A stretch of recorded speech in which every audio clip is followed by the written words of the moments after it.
Hey, everybody. Well, we are live, and of course, technical difficulties because I am live streaming from Los Angeles and not New York.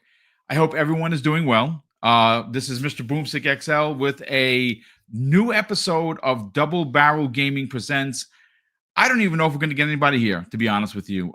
This was shot from the hip, so to speak. I hope that you can see me well. I'm looking at the camera and I look decent. I am in the room. This is a room that I am sharing with Kay Asante because at the last minute we decided to come down to LA to not only be here for IGN's event, which of course is IGN Live, and it was actually pretty good. We're going to get into that.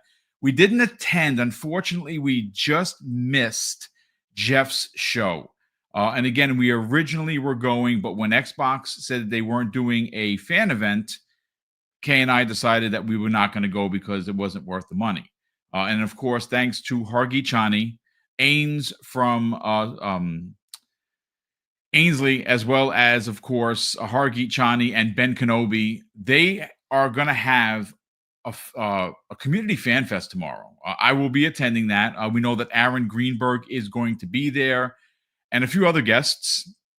And I'm very excited for that. We will be having full coverage of on-site, as well as I will be doing a podcast tomorrow afternoon before I actually fly out back to New York. I'm flying out later that tomorrow evening, but before we get there, I will of course have a reaction panel. I'm trying to build that panel as we speak because again, this one over here is just me. I did send the invite out to a couple of people if they want to, jump on. But what we are going to be discussing today specifically is what happened yesterday at Summer's Game Fest. Of course, that is Jeff Keighley's yearly show.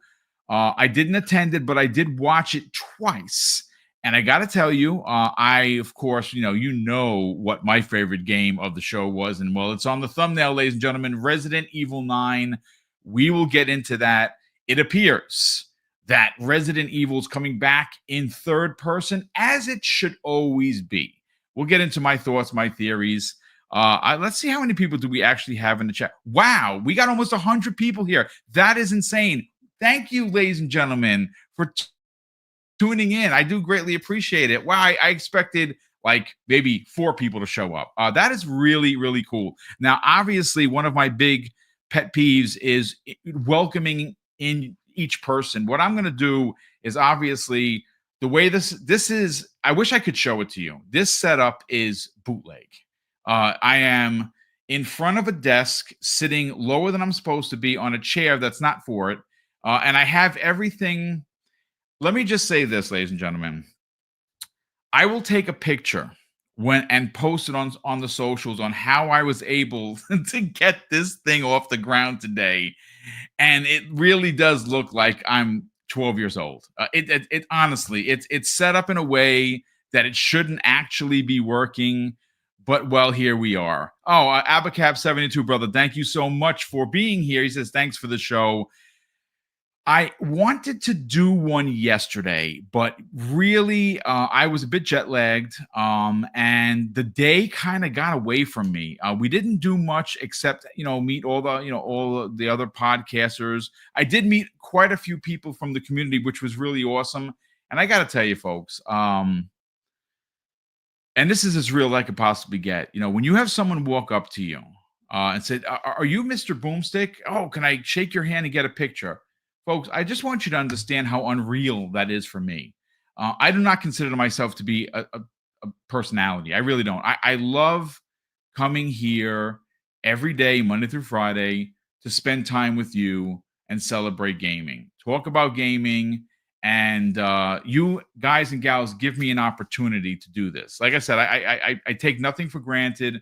I'm so grateful for the audience that we have built over the last 8 years. Because that's right, folks. We'll make 8 years as of November 3rd. And that is a long time. And again, we would not be where we are right now, like today in Los Angeles, if it wasn't for viewers like you. So I just want to say a big thank you for tuning in as again, I'm completely blown away. 154 people here on a impromptu podcast. And again, I really wanted to do 3 days worth of coverage, but rest assured, not only are we going to have a great conversation today, we're going to have an even better one tomorrow, because tomorrow, folks, as you've seen, or maybe you haven't seen, there has been no leaks. There has been nothing other than a few tweets, a week or two leading up to the event on Sunday from Undead Labs. There was a tweet. We saw something from In Exile, because, of course, they're the masters of marketing, especially on the socials. We saw something with Everwild potentially being here. So, like I said, folks, I mean, I have a connection in Redmond, and all I could get is that they're keeping this show really close to the vest. And I know, folks, that some people were a bit in their feelings about Aaron Greenberg saying, temper expectations. Last year they basically burnt down the barn. Folks, he has to do that. I actually have had quite a few pictures with him, got a chance to hang out with Aaron for a little bit, and it was awesome. Again, the most personable human being you could ever ask an executive to be. I mean, like I said, you saw the pictures, folks. This morning, I came down. We walked over from our hotel, because we're currently staying at the Hotel Figueroa, which is very nice. And we walked over to the JW. Now, JW is basically the hangout spot for everybody. I got a chance to hang out last night with Ainge from Season Gaming, Hargeet, the whole crew, and of course, Aaron was there as well. And he's very excited about the show. That's all I'm going to say. I'm not going to obviously, disclose our personal conversation. But folks, let me just say, if you are an Xbox fan, get excited. If you're a PlayStation fan, get excited. If you're a Nintendo Switch fan, get excited. If you are a gamer, which of course is what Microsoft's goal is, they don't want platforms, and I know that pisses off a lot of people. And folks, I was there. They want gamers to be excited about gaming. And that is what I'm expecting to be on display tomorrow. I know there are a lot of people that really are in their field, so to speak, about, not having a game to hold over someone else who used to do it. Look, I get it, folks. I'm not going to downplay your feelings. You should be upset. This is if Xbox is your platform of choice, you should be vocal. You should let the brass know that you're not happy with this. But ultimately, and I've said this before, and this is not, capping, as the kids like to say, for the $3.3 trillion company. They need to make money. And as a consumer who's retired, who does want to play everything and anything, Game Pass allows me to do that for $20 a month. And I do it on a retirement salary. And I never worry about, is Xbox, am I going to buy this next $100 game? No, I pay $30, which actually is not $30. You get 10% off through Game Pass for the season pass or whatever it is. And then you get the game in your service. So for like $27, you're getting the $100 edition. Who's really winning here? I mean, you're winning. So again, folks, don't fall for the negative banana in the tailpipe. And of course, I'm in LA, so I have to make mention of, Beverly Hills Cop. Be excited for tomorrow. I can't specifically tell you what's going to be there because I don't know. And you know what? I'm actually super glad. Like, who in the chat here is happy that there are no spoilers? Raise your hand, folks, because I'm very excited. I don't know anything. I really don't. And even if I did, I probably wouldn't say, simply because I don't want to. I would never be that guy that spoils it for somebody. That would be awful. And that'd be a terrible host thing to do, which, you're not going to get that from me. But honestly, I don't know. I have asked. I'm not going to front. I have actually asked around, and I've come up with donuts, man. Nothing. So again, I have a source that is, I know personally. They are a very, very good friend. They do not BS me in any way, and they couldn't get anything. So you know, better for everyone that's going to be watching this tomorrow. It's going to be a fun event. And again, I know that there's some internet trolls, which of course we don't do the name thing here because we don't need that kind of smoke, and it's not necessary to be, that type of brand. But it is. There are some people running a narrative that, I've seen it. I've seen it where PlayStation's going to have 3 shows, their own state of play, which I actually enjoyed as a gamer. I enjoyed it. Um, and Summer Games Fest is, Jeff is, he's in tight with PlayStation. Not a surprise.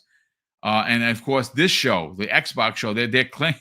My goodness, why they're claiming the Xbox showcase is their own?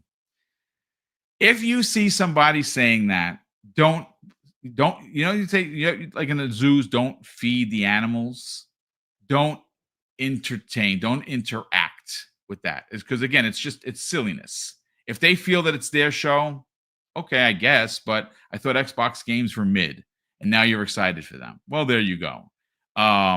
So again, we're gonna have fun. We're gonna break down Summer Game Fest from yesterday. I have a list in front of me. Of course, I will give credit where credit is due, where I pulled that list from. Because again, if I'm going to use someone's work, I gotta give the credit. And then I'll give you kind of the lowdown of on the back end of the show, maybe some of my hopes and dreams for tomorrow's showcase, as well as what I've been up to. I did go to IGN Live today. There was a bit of some controversy to get ourselves in. I don't know if I've never shown it on camera or anything, but I have a Halo satchel. And it's like what you would take to school or something. If you're in college, this is the kind of satchel you would have. Last year, I got in with no problem. And I was myself, Kay Asante, and a few of the people that we were with. We were stopped at the door, and we were told that we would not be allowed in because my bag, which I emptied everything out except for like my camera stuff, my mics, my battery charge, because I was going to take some footage inside of the IGN. Now, Grant, shame on me for not applying for media, but that's because we weren't originally supposed to be here. So it was too late for me to do the media thing. So I bought a ticket. That's fine. I went last year and I very much enjoyed it. This year was not as good as last year, but I did have a lot of fun. I met a lot of devs. Going to be doing a lot of interviews on some of the smaller stuff. And I'm very excited for the hand-to-hand conversations that I had with some folks. But Kay Asante took it to another level. I'm so proud of him. He did a video right in front of where they were holding us. We weren't under arrest or anything. They just kind of stopped us at the door, and we were waiting for their supervisor. But he did a video right in front of it, and it went viral. And IGN's one of their consumer managers actually reached out to Kay and we apologized. And they literally changed the policy when I came back because I had to take an Uber back to the hotel, drop my stuff off, put it into a clear plastic bag. How stupid! And then come back. And when I get back there were 3 or 4 people with like tent-sized backpacks that they're letting in. So Kay got the job done. Unfortunately, I wasted, I think, $20 on an Uber, which is okay. It is what it is. But yeah, IGN kind of effed up a little bit there, but they did course correct, so I'm very happy about that. And I did have ultimately some fun. I saw some things in IGN, and next year I'm going to apply for the press pass, and I'm probably gonna apply for everything because next year I'm definitely going. But, ladies and gentlemen, enough about me. Enough about the silliness. You're here to talk about Summer Games Fest, so I have in front of me the article. Now, the article was, in fact, written. Let me just get the name of it. It was written by Adam Benhurst. It was posted yesterday. It is from IGN.com. Summer Games Fest 2025. Everything announced.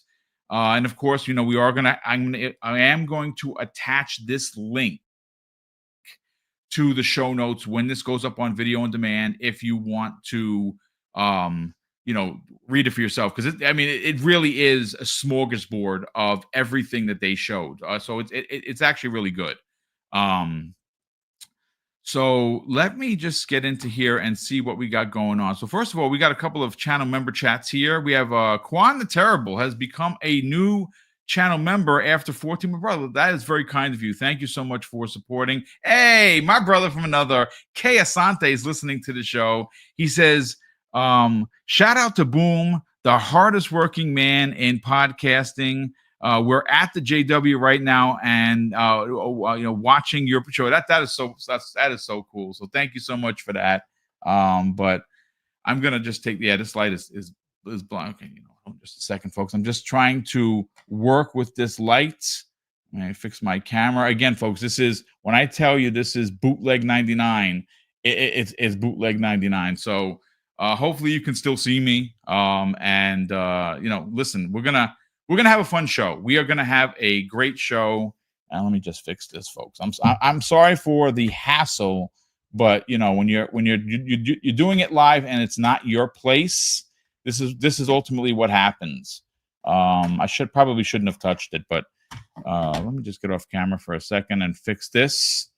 And yeah, folks. So listen, what I'm ultimately going to want to know, and I'm going to need your help for this, and because I'm solo, I'm going to try and answer everyone's questions. I will try, of course, welcome in people as they file in. We have 262 people here. I am very surprised to have that much. So let me go back on camera. So here we are. I'm back. The room looks straight, not like Batman in the 60s. Remember how they used to do the weird side angle with the camera? It was weird. But listen, let me go right to the article.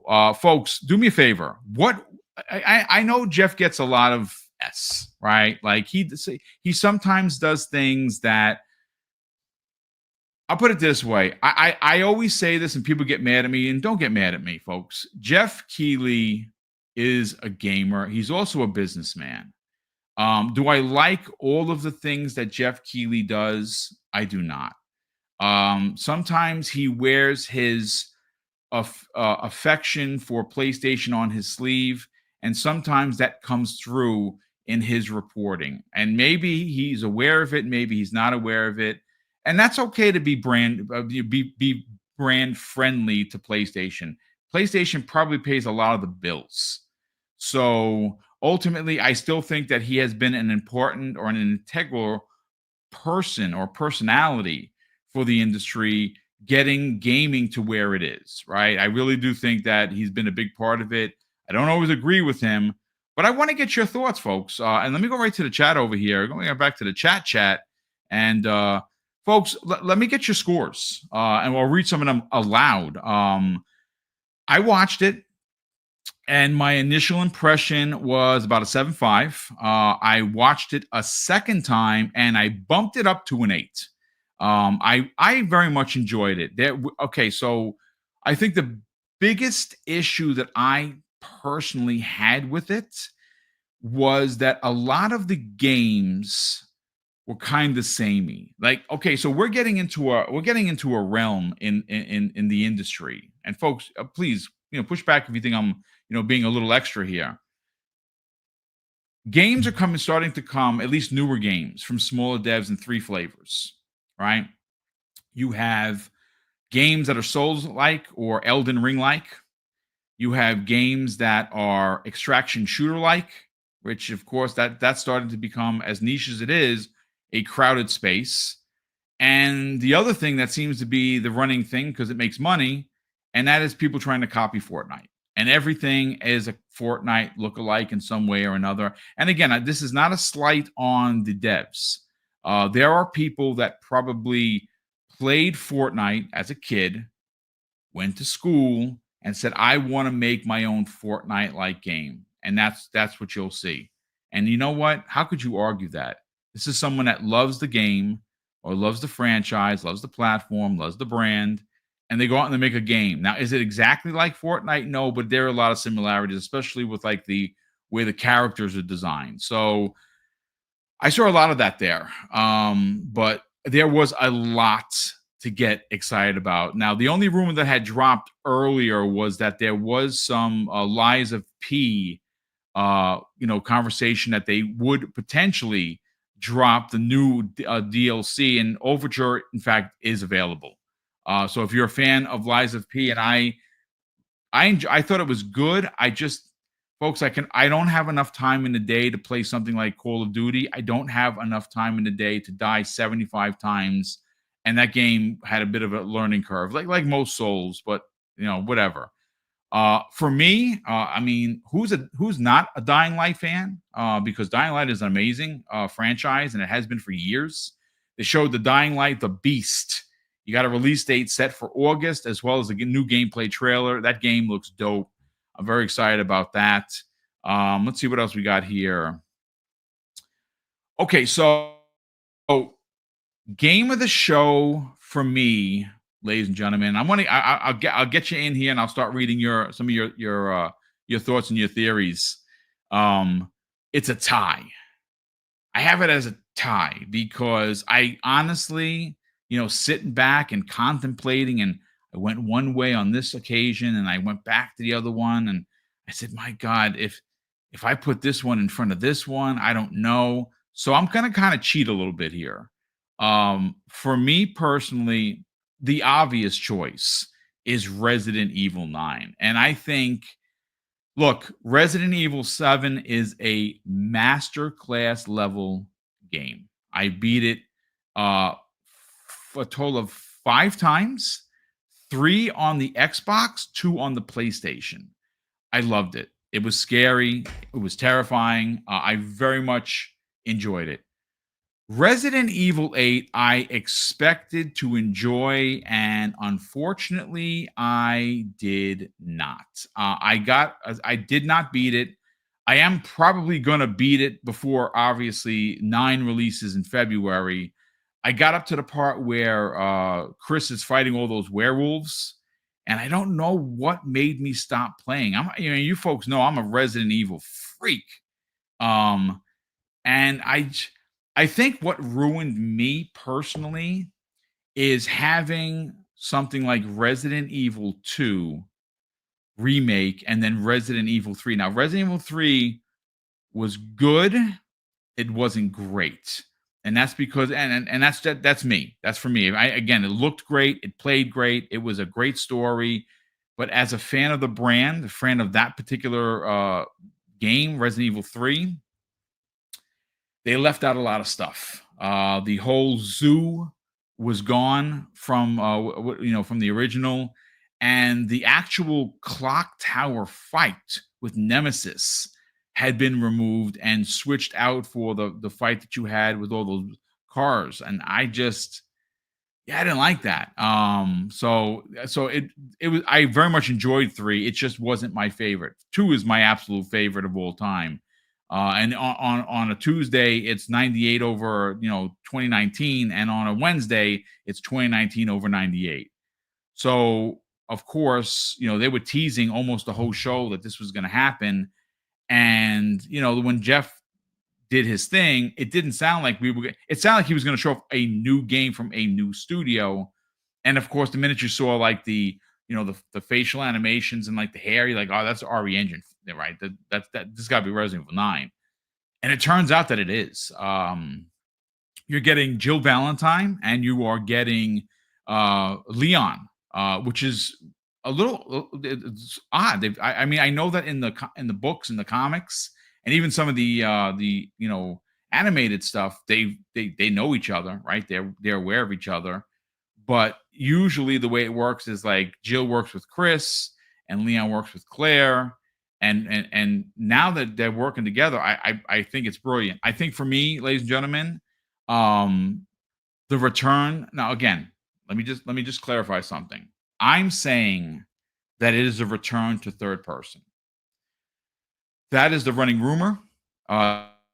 This rumor actually started in May of this year, where there was a story run where I believe one of the Resident Evil leakers, I don't have it in front of me because, again, folks, I'm limited with space and what I was able to bring with me. One of the big Resident Evil leakers said that it was returning to form, returning to the classic. And it turns out they are, in fact, are doing so. They are returning to a decimated Raccoon City. I mean, they showed Of course, RPD just gutted. But where first of all, where are my friends? Of my friends, where are the Resident Evil fans in the chat? Because if you are a diehard fan of like specifically Resident Evil, there was a shot that a lot of people, like when I was talking to people, like, we were walking around hanging out with, discussing it. A lot of people missed this. Go watch the trailer again.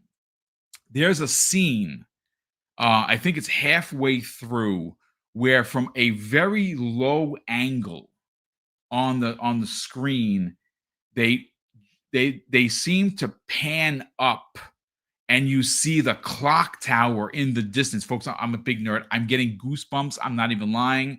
Literally, my legs, everything. I'm like a giant goosebump. It's crazy. I'm a fan, folks. Like I live and breathe Resident Evil, and I'm so excited. So the rumor is that it's returning to third person. I hope that it does. As much as, like I said, I loved 7. I thought 8 was okay. It's I'm gonna beat it eventually, and I put a lot of time into the game. And I don't want to sound like an old man yelling at the sun, like, "Son, why are you hot?" Yeah, I know why the sun is hot, because that's just the way it works. But I think Resident Evil needs to stay in third person. I really do. I think that is, if you want to talk about classic RE, it's not first person, it's third person. And I'm glad that they appear to be going. I mean, so Ray in the chat asks, why not both? I mean, that's a really good point. I guess that's a way you could offer a Bethesda like switching mode, but I think that would, I don't know if the RE engine would be able to do that. And I just think that Resident Evil, they tried it with the first person, and Resident Evil 7 was a smashing success. I don't know so much about 8, to be honest with you. Again, I don't have those numbers. We have Mont PBM says 7 says both would be good. I mean, again, I'm not going to fight you on that, brother. If that's what you want, listen. Who stares in the eye of choice and says no? Like, I mean, if they're going to give you a choice, absolutely. Some people will play it in first person. Some people will play it in third person. And you know something? Maybe the experience is different. It's funny we even mentioned that, because that kind of just popped into my mind about Avowed. Like, I played Avowed strictly from first person and from a magic user's power point of view. And I saw a video of many people playing in third person. Like Jamie Moran, for instance, played in third person. He likes playing in third person. And he used weapons. Like, he was, heavy with the axe, heavy with the shield, heavy with the sword. And you heard me say this before, folks. I'm like, my God, that looks so much fun. Like, did I play this game wrong? I don't think that's the case. I think everyone is going to enjoy the game the way that they want. So maybe they do offer a back and forth, but we got to get into, folks, what my tie is. And this one is, I got some information behind the scenes, which I cannot disclose. Got a chance to talk with Danny Benya. Got to talk with his wife, Rihanna. I'm so proud of them for, securing this Wu-Tang Rise of the Deceiver. I mean, did you see, folks? Again, I'm a nerd, so I'm going to say it, and I don't care if I get laughed at. I'm getting goosebumps, because, God damn it, did you not get excited for that trailer? And you know something? When they panned and they had the which looked like art renditions of each of Wu-Tang, of who's in the group, my God, like, how could you not get excited? So they went independent. I don't think this is going to be an Xbox exclusive. I don't even know if it's going to be an Xbox Game Pass. But again, there's a lot we don't know. But I'll put it this way. What we do know is that the game exists. And that's all I needed to know. It says here, according to the description from IGN, the game meshes Afro surrealism and anime with, and it will feature the soundtrack filled with both classic Wu-Tang songs and new music from DJ Just Blaze. I thought that the animation was awesome. And again, it's Wu Tang. If you're a fan, and I've been a fan of hip hop since I was a kid, this is a really big deal. And it makes me want a Def Jam revival because that Def Jam fighting game was freaking awesome. I'd love to see that come back in a big way, but again, I don't think we'll ever get that back what's compatible simply because of the licensing nightmare.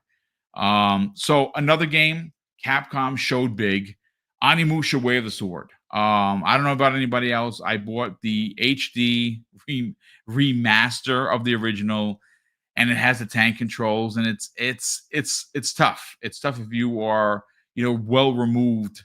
I bought Animusha 2. I'm about to beat that. I'm somewhere in the middle. I'm enjoying it, but again, it's tank controls, and it's a little difficult to get back into.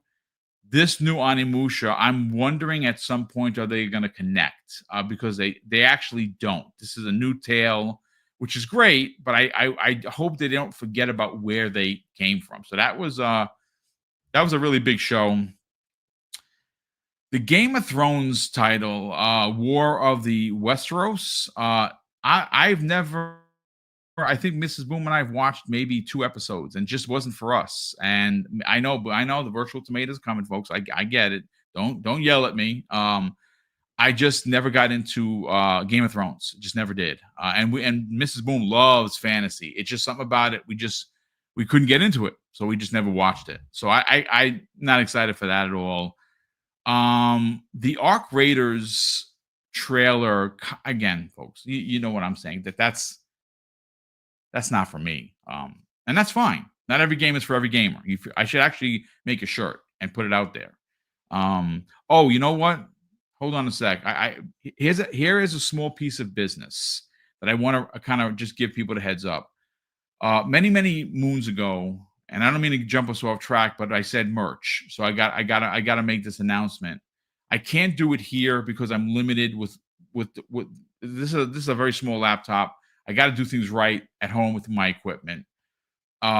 We do have a merchant Teespring that has worked with us for years, and apparently there's a lot of behind the scenes going on. So I do want to instruct anyone, please do not buy any merch from any of the attached stuff for Teespring that's attached to the account. I'm going to disattach it when I get back, and we're going to move on. I'm going to rework the designs. I think we're going to start out with only 5.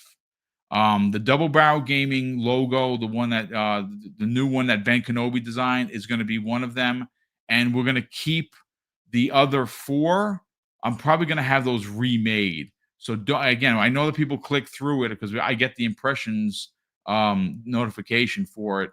Don't buy anything because they're not. Apparently, Teespring is in such bad shape that they're taking people's money, but they're not sending the merch. So again, when I get back on Monday, I'm going to take Teespring off of our channel, and then we're going to find a new vendor. I'm working with Cognito from the Iron Lords on who they use, and then we'll have an announcement once we have all the designs ready to go. But that I just wanted to kind of just throw that out there because I did mention the merch. So getting back to Arc Raiders, that's coming out in October, folks. Good news for people who like extraction shooters.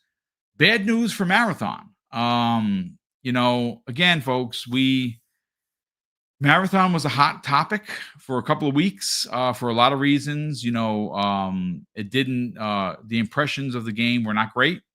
They had a lot of behind the scenes dysfunction with management once again. And even more so than that, you heard about all of the, quote unquote, stolen art assets. And that seems to have died down, but it actually still happens. So it's a thing, ladies and gentlemen. Unfortunately, man, I think Sony's in a bind. I think they need to put this out because they had, now remember, it was 12 gas games that were, rumored to come out, right? There was a total of 12 because Jim Ryan said 12. Um, 10 of those 12, well, 9 have been canceled. One was a success, Helldivers 2, but unfortunately, it does seem like Arrowhead Studios and the bridges to PlayStation Land were burnt down by Sony. And we don't know what happened to Jade Raymond's game. We know what happened to her, unfortunately. The company is still there. They haven't closed it as of yet. And it doesn't look like that game is going to release because it did not do good in some of the alpha previews. And then, of course, lastly is Bungie's Marathon. And again, folks, I am not an extraction shooter guy. I love the Division, but I don't normally do like any of the survival stuff or the Dark Zone. I used to go into Dark Zone with my crew, but that's because I have a crew. And now, I don't care, right? It's too much. For me. I don't have the time, and I don't want the stress of having to get the f out of Dodge, and I'm just losing all my stuff. I don't want to do that. So extraction shooters not my thing, but Arc Raiders does look good. And it comes in a time where Marathon doesn't, and that kind of really puts both Sony and Bungie behind the 8 ball. We'll see what happens. But that was a big showing for Arc Raiders as well. We also have Hitman: World of Assassins, the elusive target. It had Mads Mikkelsen reprise the iconic Casino Royale role, which that's pretty cool if you like that. Another super cool thing for anyone that is an old school cat or at least remembers the original game, Scott Pilgrim is coming back in Scott Pilgrim EX, and it's a new co-op brawler from the original creator, Brian Lee O'Malley. That looked really, really good. I'm very excited for that. So you know what? Actually, let me just go to the chat here and see what you guys and gals are saying, because I've been on another page, and they want to say, let's see. Extinction says, what do you say, Extinction? He says, I know it won't happen, but imagine an announcement for Steam coming to Xbox. Man, there is more and more evidence as the days go by that is actually going to happen. But we're quite a bit away from a new console launch, right? Like it's Xbox is in a weird spot with consoles. I think that is why it's full steam ahead for Xbox, anywhere, anything's an Xbox, simply because with the consoles not being readily available, they've sold out wherever they sold out. That you can only buy them used. It does seem like they kind of toned down the production, which I think is a little weird, to be honest with you. I think that's definitely a misstep. But again, I don't run the business for Xbox. They raised prices and they lowered, how many they were making. It's not really that good. But we're so far away from the actual new hardware. Because again, folks, the rumor originally, you heard me talk about this, folks, and I'll take the L for it, or not a problem, was 2026, right? We all thought that it was going to happen next year for a multitude of reasons. It's the 25th anniversary of not only the Xbox platform, but Chief, the 20th anniversary of Gears. Wouldn't next year be great for new hardware? It absolutely would. It would kill. It's slay, like the kids like to say. But that's not happening. So I don't know. It's a really good point, dude. I think that the whole Steam integration, there has been one story after another, and we're not talking about stories from people who are not credible. Jez Corden has talked about it. We know that Tom Warren, Tom Henderson. There's been quite a few of the big, the bigs talk about this. I think it's a lock. Am I going to bet anybody $500 that it's a lock? I'm not doing that. No, you're not taking my money. But I think that, and I know Phil gets a lot of smoke for some of the things that he says, and then winds up having to either misstep or backstep or sidestep. Like it's only 4 and now it's everything. Folks, that's beyond his pay grade. I know he's the CEO of Microsoft Gaming. I get it. I totally get it. And you, as a fan, should hold him accountable. But if like someone like Amy Hood or Satya Nadal is like, no, you're not doing this. Well, what is he going to do? Quit? Right? I mean, so Is it righteous smoke? Sometimes, sure. Is it over an exaggeration smoke? Sometimes, yeah. But I I think that in 2027 they need to do something different. And this is no slight towards PlayStation, folks. This again, it's not console war. We don't do that here. I think the PlayStation 6, and there's going to be one, folks. They're working on it right now, and there's going to be potentially a handheld that goes right along with it. Is going to be incredibly powerful. I think it's going to be a $700+ box that is going to have lots of bells and whistles. But I think ultimately it's going to be a more powerful PlayStation 5 Pro, and that's not a diss.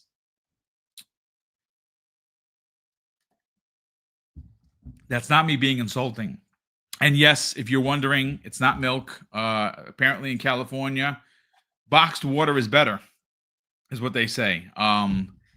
It's okay, but it's not from a bottle. It's from a like a milk carton, whatever. I had to wet my whistle, so to speak. But I think the PlayStation 6 is going to be a very powerful box. I think it's going to do everything you want it to do as a new console. I think that's coming in 2028. Xbox has to, if they want people like you in the chat. Now, how many people do we have here? 300, almost 350 people, which is great. So thank you so much for checking out the show. Do I think that we're going to have Steam integration, good old games, Epic Game Store? I do. I actually do. I think that is definitely a possibility. But we're not going to know, right? We're not going to know. Let me just stop this banner here for a second. Unfortunately, I'm going to just take that away so you can see me as well as you can see the screen perfectly. Again, folks, this is an impromptu show. You will see later on that I'm going to put Sunday's show together in advance with a thumbnail, and I'm going to try and put a panel together, at least 3 or 4 people, to kind of talk about what's happening at the Xbox fan show tomorrow. Well, not at the fan show. What actually happens at their show, and that will be ready to go. I'm again, folks. I'm gonna walk a fine line because I'm flying out late Sunday, but I also have obligations to hang out with the community, and I can't wait to do that. Meet a lot of people in person from the fan show. Then, of course, there's some things going on at the fan show that I got to be there for. And then I got to figure out how to get back to the hotel, pack my stuff, and then do a live stream. It's going to be stressful AF, but I don't mind, having the pressure. But yeah, getting back to Xbox, 2027 is when a new console's coming. And I don't know what they're going to do for now. I think they're just going to they're going to stay the course. And I think they're going to be working with, the Asus or the Asus handheld. I would imagine is going to be, we have to get information before the end of the year because they're going to want to release that thing. So who knows? Maybe it shows up tomorrow. That would be pretty cool. But gentlemen, you know what? Ladies, let me just catch up on the super chats here. And then, of course, we will get right back to what happened at Summer Games Fest. Gray Fox 020 says, thanks for covering Boom. Euros for a drink. Brother, that's very kind of you. Thank you. He drops a $2 euro. So thank you very much, Gray Fox. Super appreciate the generosity. I will, of course, have a ginger ale with a slice of lime. Very boring because I don't drink. But thank you very much. Kale Walker. Hey, Kale. Nice to see you, brother. He's been a channel member for 47 months. He goes on to say, a lot of great Xbox podcasts streamed today. The Xbox podcasting community still the top of the of gaming. You know what? The more look, I can't say that I've come across a PlayStation that's flipped me the bird or told me to go F myself. I've never had that happen. Hopefully, I never will. Unfortunately, the PlayStation community is represented by the loudest. And the loudest isn't the best. It really isn't. It's childish. It's very pointed. It's very insulting. And then again, this is not all the PlayStation gamers. There is a stark difference, and this is like probably the 3rd or 4th time I've said this. There is and I don't like to see the PlayStation gamers get roped into the trolls. A PlayStation gamer that just wants to play games is exactly what I just said. It's a gamer who owns a PlayStation, and that's their console of choice. There is nothing wrong with that, folks. Again, roping them in with the toxic POSs that you see, like Dirk Griggity make to be a part of his show through the POS of the week, which is my favorite segment. They've earned that spot. PlayStation gamers who just want to play a good game, whether that be an Xbox game or a PlayStation game on their console of choice, there's nothing wrong with that. But I will have to say this: the Xbox community as a whole. Now, I'm not talking again. There are trolls there too, folks. So don't get me wrong. They're bad apples all over the place. Um, the Xbox community I absolutely adore. Like, it is so welcoming and so friendly, and it's just a great community to be a part of. And I'm so glad that I do have 3 shows a week dedicated to Xbox and that community. And a lot of that community is here right now. Now, granted, it's not everyone, because usually we have a bigger turnout, but that's because I advertise in advance. This was a shoot from the hip. I'm going to go do a show. I'm in the room by myself right now. Okay. Is at the JW hanging out with Corkenstein, a bunch of the guys. I'm going to head over there for dinner as soon as I'm done here. But thank you so much, Kale Walker. Super appreciate that. Jay Rambert, who's been a channel member for 7 months, he goes on to say, a lot of content creators said the same thing you said about Marathon, #DOA. Look, I am never going to advocate for a studio to be closed, people to lose their jobs, or a game to be canceled. What I can speak on and what I have spoken on, to great degree, is what people are saying. I have not played Marathon, and you know something? Even if I was given the opportunity, I wouldn't. I don't play extraction shooters, and it does look. I mean, it just looks the way it looks. It's not appealing to me at all. I think some of the characters are cool, but some of them are really wacky, and I just don't think that it has a lot of long legs. I think that it's a trend that was being chased by Bungie at a time where they, were trying to figure out what was going to happen to Destiny, and it appears that Destiny is done. And here is this next big thing, and this next big thing could potentially put the company in big trouble. Not only for their own lives, but of what Sony does in regards to taking over the company altogether. It's going to be some turbulence for that studio, and more specific for PlayStation if this game bombs. We have here Kingsman 2K. Kingsman 2K, great to see you here, and thank you so much for the very generous $5 super chat. Kingsman goes on to say, great show, Boom. I really think Xbox will reveal the new OS, aka the Xbox PC, in time for the new Asus device. The tea leaves are aligning. You know something that's interesting? And again, folks, I keep my ear to the floor, but I'm trying to unwind from being jet lagged. I'm trying to cover, like I'm taking pictures. I'm trying to record video everywhere I go. And of course, I got to get ready for the big show tomorrow. I did see that there was some rumblings of the Xbox PC flash screen.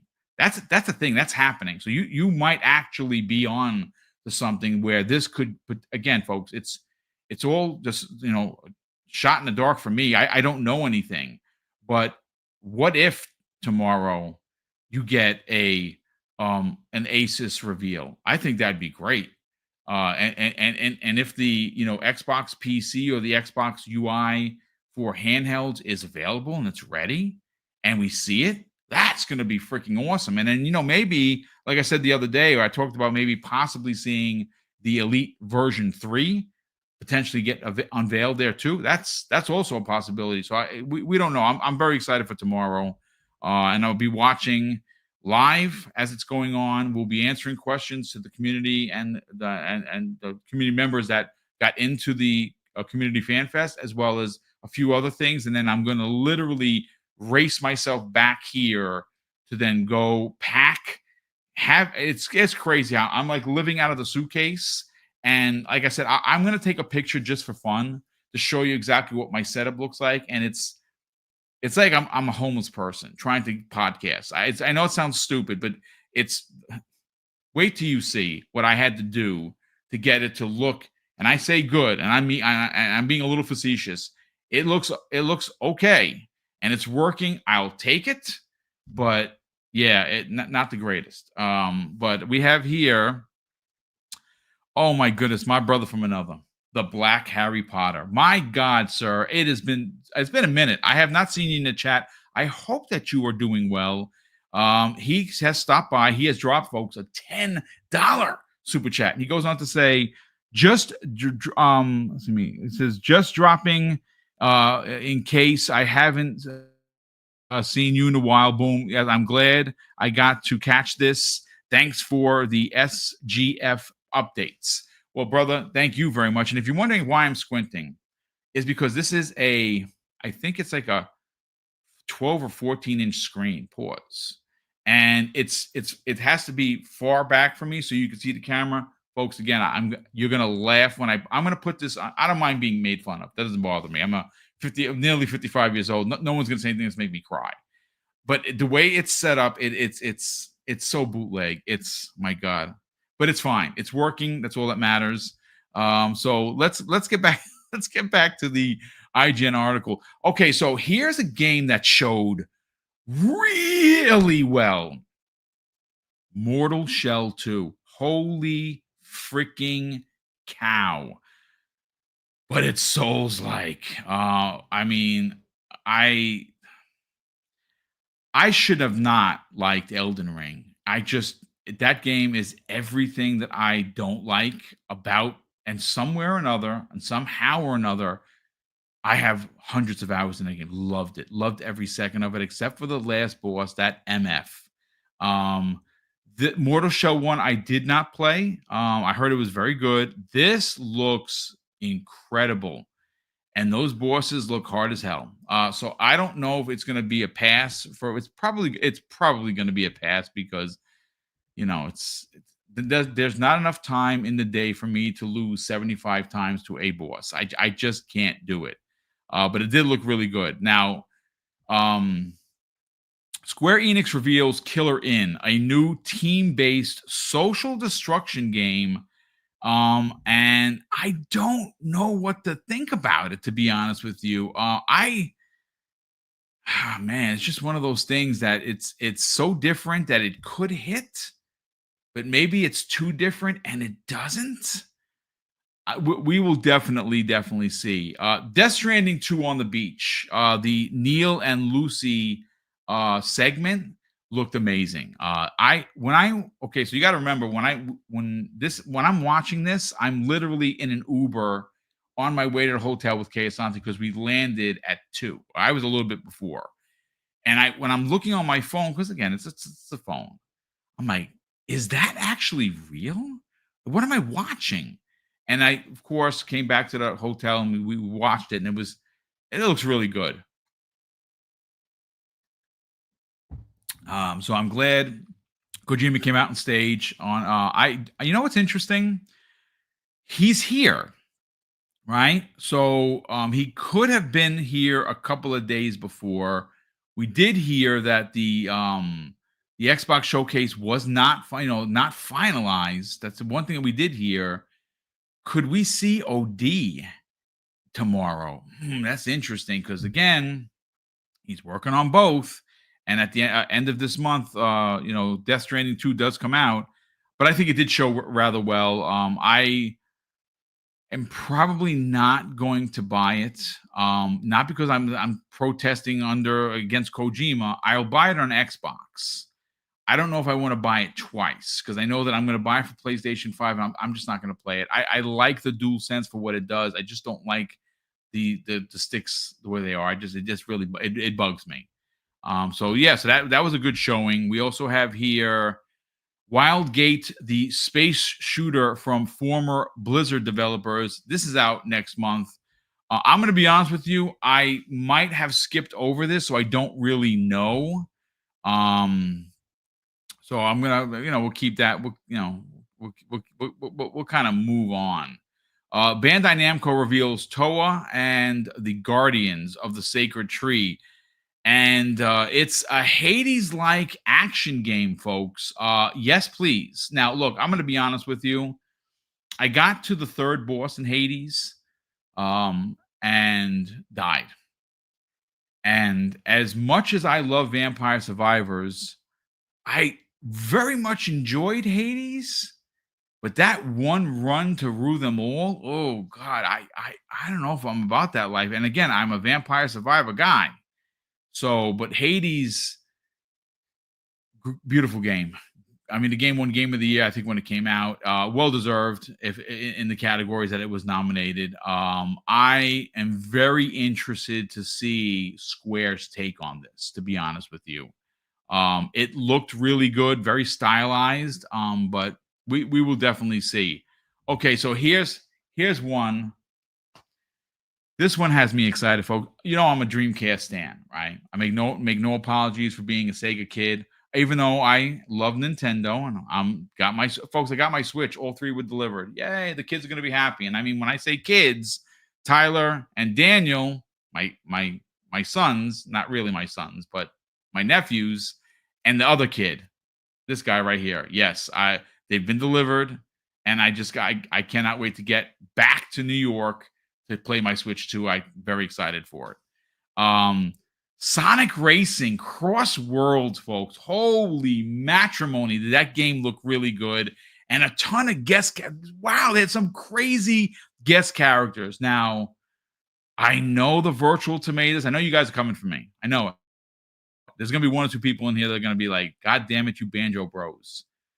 Banjo-Kazooie was in one of the Sonic Racers. Yes, he was, under the Xbox 360 version. I hope that he comes back because they're going to be doing guest characters. There's obviously Minecraft Steve and the other cat are in it, so that's pretty cool. I hope that this is.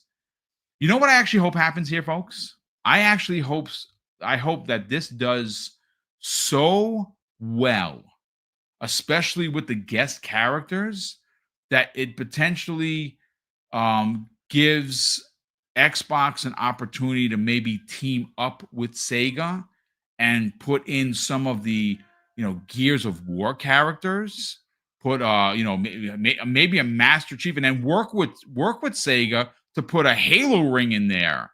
And you know what's interesting?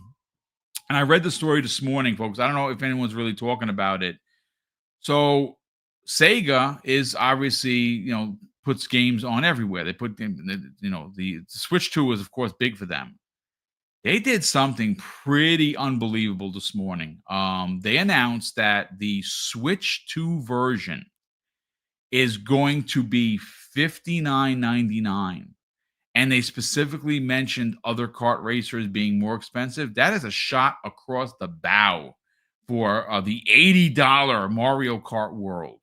Now, again, I didn't pay $80 for it because I got the bundle, but if you didn't, you had to spend $80 on that. Some people are asking, is it worth $80? I don't know if any game's worth $80, to be quite honest with you, but yeah, so everywhere else is going to be $69.99, standard $70 price. It's on PS5 and Xbox and Steam. But on Nintendo, it's $60. I think that's brilliant because obviously you're going to be chasing after, literally and figuratively, chasing after Mario Kart. So good on Sega for doing that. I'm very excited. Obviously you had Like a Dragon's Ichiban Kasuga. Joker, man. Oh my God. And of course, Minecraft Steve and guest racers. That is so cool. I hope that they bring some virtual fighter love to that. I'd love to see a Shinobi car in there, right? That would be kind of dope. I think that this game is hitting at the right time. That's releasing this year. Let's see. Did it have a release date? I gotta see. Give me a second to see if I could find it. I don't see a release date, but I believe it is this year. So maybe it comes out soon. I'm probably going to buy it on Switch and probably on Xbox because I like having that. This was a bit of a shocker, folks, for me personally. Atomic Heart 2, Munfish, the developer, announces a sequel. And they've been in the news recently where they've thanked Xbox Game Pass for getting all the players that they have. I don't remember the exact number because I don't have notes in front of me. They had a significant amount of people that played this game. I didn't because it got lost in translation for me. I don't have the time. But if you enjoyed Atomic Heart 1, well, Atomic Heart 2 was announced at the show. That's pretty big. Lego Voyagers is a new 2-player co-op adventure with a split fiction style friends pass. Again, I did not see the trailer because I might have skipped over it for time. But Split Fiction is a game I think is going to be in the conversation for Game of the Year. Joseph Fares and his team have once again delivered a banger of a game. And it's pretty cool to see something like that happening, but with Lego, because who doesn't love Lego? I love Lego. I buy all the Lego games, and I'm probably going to buy this. This one was creepy. It was gross, and it was fleshy. Yes, I said the word fleshy, folks. The haunting body horror game Ill. Like, it looks, I mean, it's got some Silent Hill energy to it. It's got some, what is the one? Scorn. It's got some of that filthy, dirty Scorn. I said filthy, dirty Scorn energy to it. Obviously, it has like real like graphics, and it looks squishy and fleshy. Like it just right, like it just looks real. Like the skin is all wet, and especially like when he blew off the thing's arm, and he kind of just looked at it and still came at you. No, please, no, thank you. I'm going to play the game. I'm going to buy it, but the game does look incredibly creepy. So Ill is the name of that game. Yes, that's right, Ill, ILL. We also have here Chronicles of Medieval. Yeah, I'm not a fan. I think the game looks great. It's obviously narration from Tom Hardy. I don't know if he's in the game. It's the game. The CG look great. The game looks, it looks okay. Not so much for me. Look again, folks. There was a lot more shown. I talked about it to open up today's show about a lot of the games having a. I don't want to sound insulting and say samey. Because that is, I'm not trying to be scandalous here. There were a lot of games that kind of seemed very familiar. Let me just say it like that. That seemed to familiar in one way or another, whether it be an Elden Ring game, whether it be a Fortnite-like game, whether it be an extraction shooter-like game. I mean, was it in an abundance? No, but there were some in there that I don't want to say I yawned. I don't yawn at anyone's game. I won't. I won't play it. I won't spend money on it because it doesn't interest me. I have a concern for the industry, to be quite fair, about this maybe becoming an issue. Because, again, everyone is trying to jockey for position to get you to notice their game, right? And they, if someone makes a Fortnite-like game, they're trying to appeal to that audience. And will they get a few? Sure. The majority, not really. You know what? What was it? Splitgate 2? Is that what it is? Yeah, Splitgate 2, which dropped. That you can go play that right now. That looks really good. And the guy shocked me a little bit. Like he cursed live on the air. I'm sure Jeff did not like that, but he did throw some slander towards Call of Duty. He's like, yeah, I want to play Call of Duty. I want to play something different. I never played the original. I heard it was very good. And these are devs that played Halo as kids, so they love what Bungie did back in the days. And they made their own game. And well, if you're playing a Splitgate 2, let me know. Let me get back to the chat over here, folks. Again, folks, I apologies. I'm on another screen. I'm trying to, again, this is not my normal setup. I hope that you enjoyed the show enough to hit the like button, maybe even share this out. But we have a super chat here from Brett Bingham. Brett and I talk pretty much every day through DM. So Brett, great to see you here, brother, and thank you very much for a very generous $10 super chat. He goes on to say, next gen boom, not fiscal year. Oh, you know something?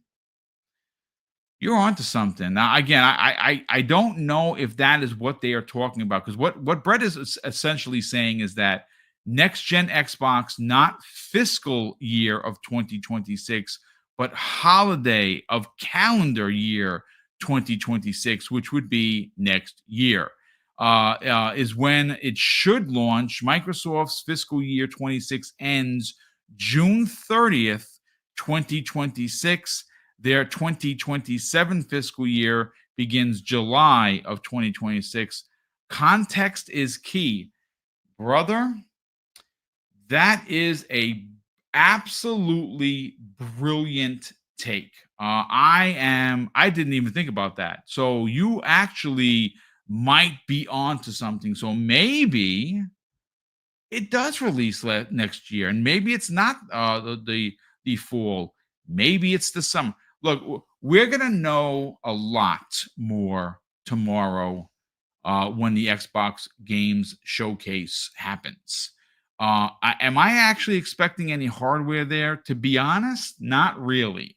And this is just my gut feeling. And of course, I could be 1,000% wrong, but I am not expecting any hardware reveals. That's just my take on it. Again, you could get the ROG Ally X Xbox thing there. I mean, I haven't heard anything about it, so it's to me, I just think it's unlikely. Maybe the like I said, the Elite V3, that seems like that could show, because we're all waiting for that.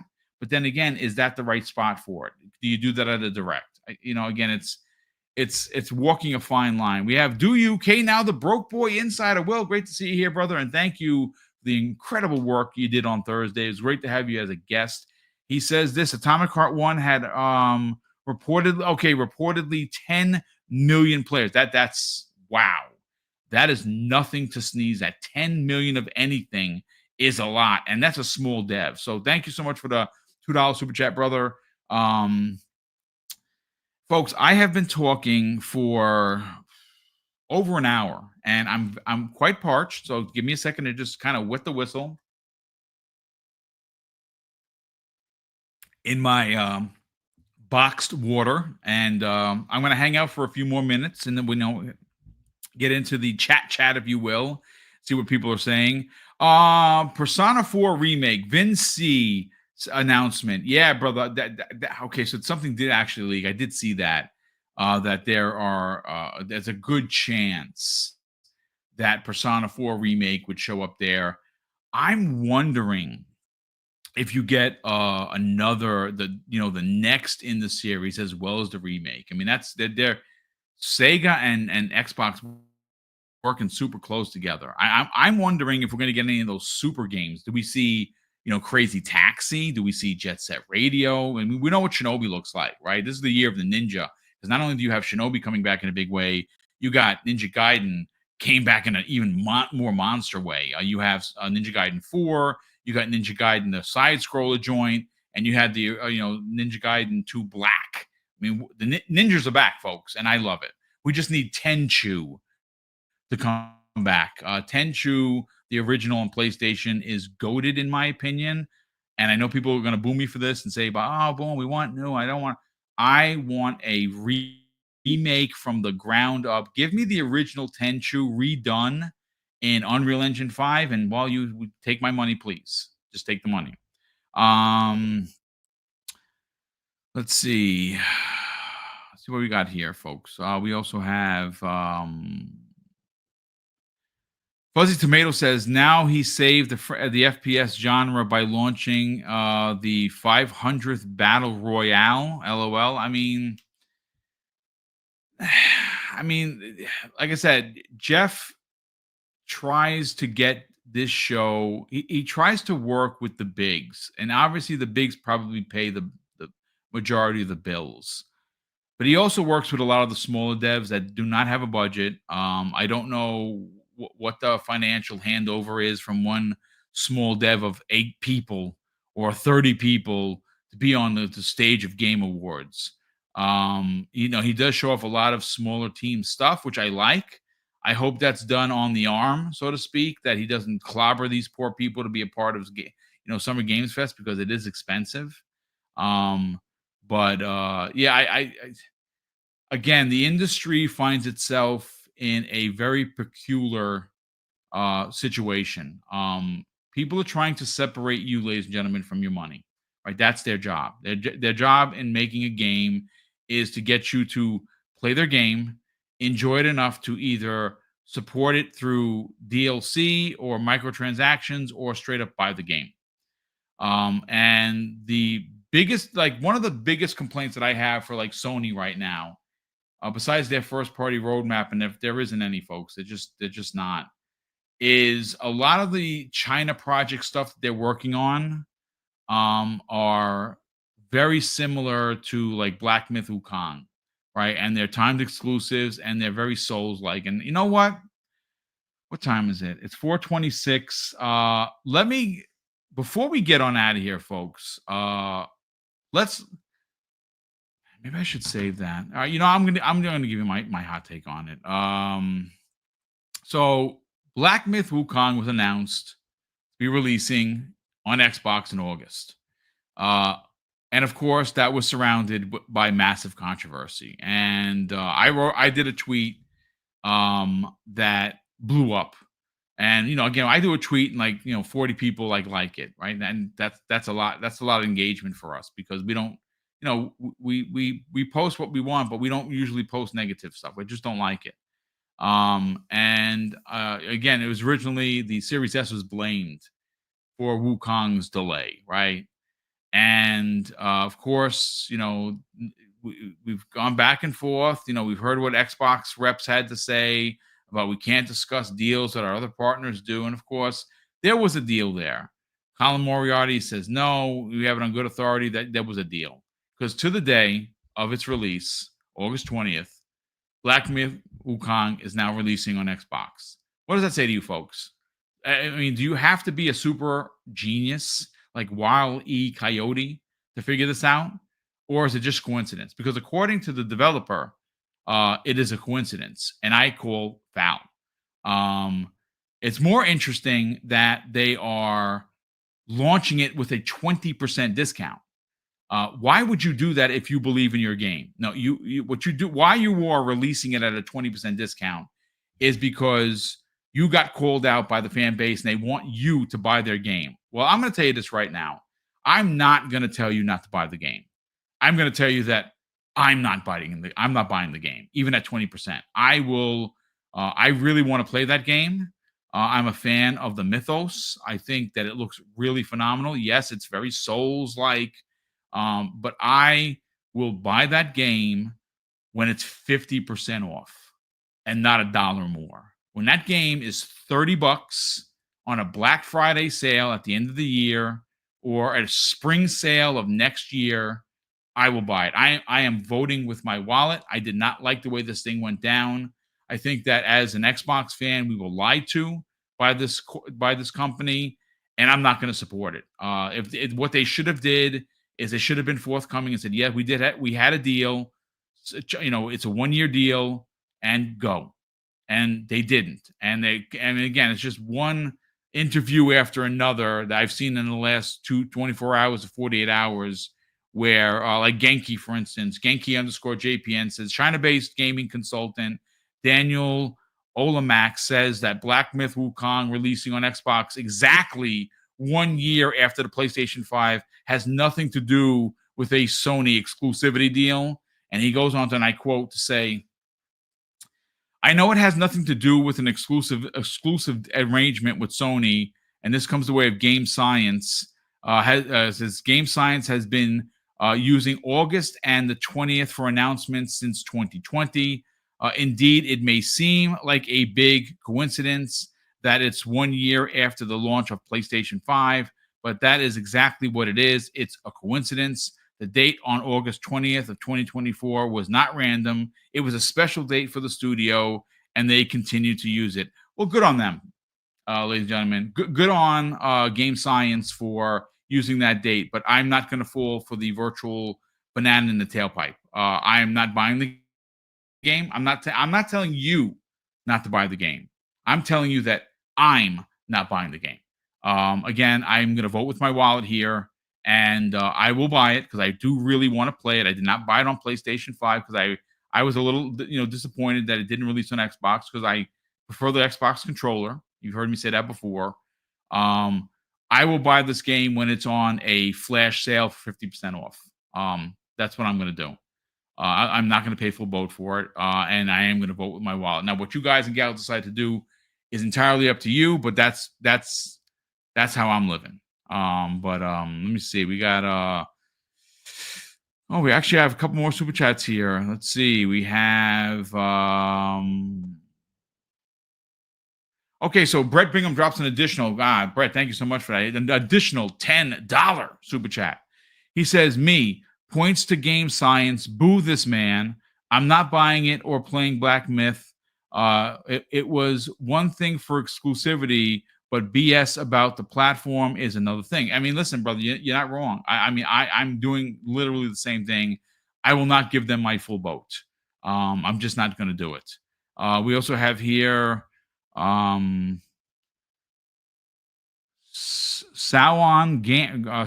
Grant drops a $2 euro. So thank you so much for the generosity. He says if a Black Myth is fully optimized, I'll buy it.